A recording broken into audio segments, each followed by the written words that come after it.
મુક્તિ મળે કે ના મળે, મારે ભક્તિ તમારી કરવી છે.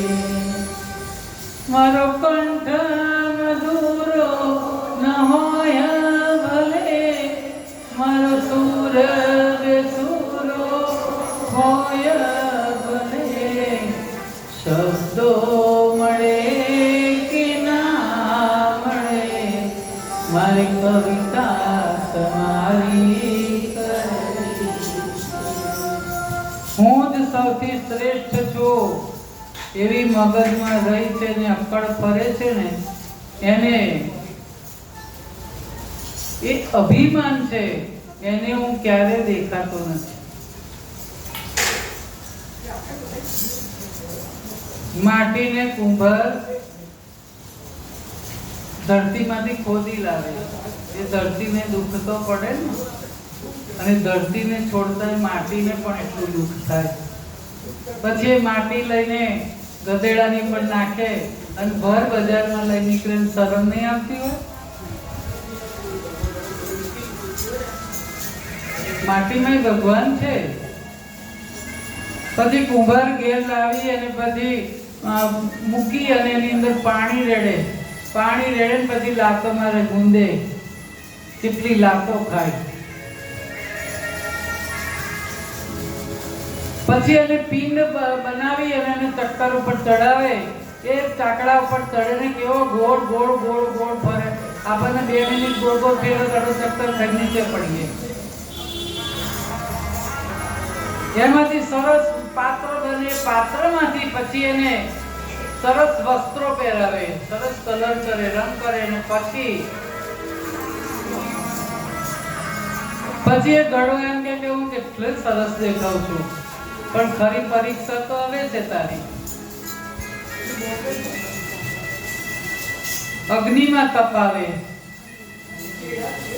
અગ્નિમાં તપાવ્યા પછી જ્યારે બહાર આવે ને ત્યારે તોય પાછો કુંભાર એને ટપલા મારી મારીને જુએ કે કાચો છે કે પાકો.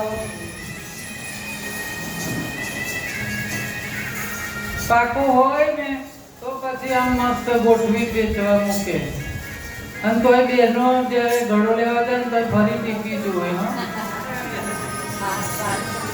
ખોખરો તો નહીં બોલતો, ખોખરું બોલે ને એક બાજુ મૂકી દે. તો નિભાડામાં તપાવ્યા પછી તોય કાચા હોય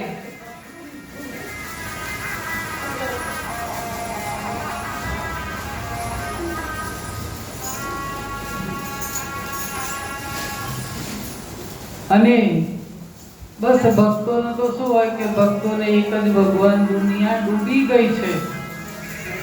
ટૂંકામાં ટૂંકું છે જ્ઞાન, દુનિયા ડૂબી ગઈ છે. ટૂંકી છે દુનિયા ને ટૂંકી છે દ્રષ્ટિ, ટૂંકું ચરણનું ધ્યાન, દુનિયા ડૂબી ગઈ છે.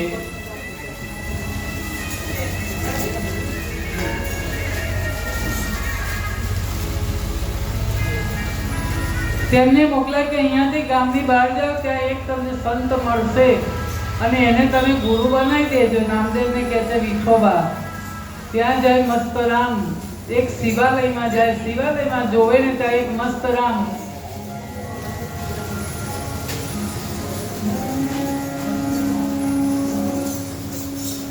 શિવજીના લિંગ ઉપર પગ મૂકીને સૂઈ ગયા હતા, બહુ થાકેલા.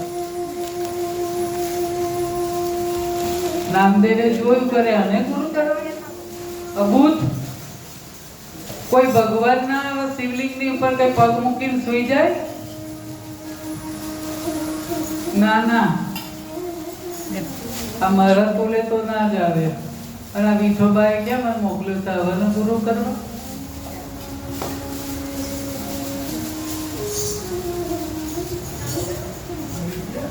આમ કરીને જે પાછા વળે ને ત્યારે મસ્ત રામે બૂમ પાડી, નામદેવ તમને વિઠોબાએ મોકલ્યા છે ને, તો કેમ પાછા જાઓ છો? તો કે મને તો વિઠોબા સિવાય કોઈ દેખાતો, સામે ઊભા હોય ને તો જ મને દર્શન થાય, બાકી નહીં.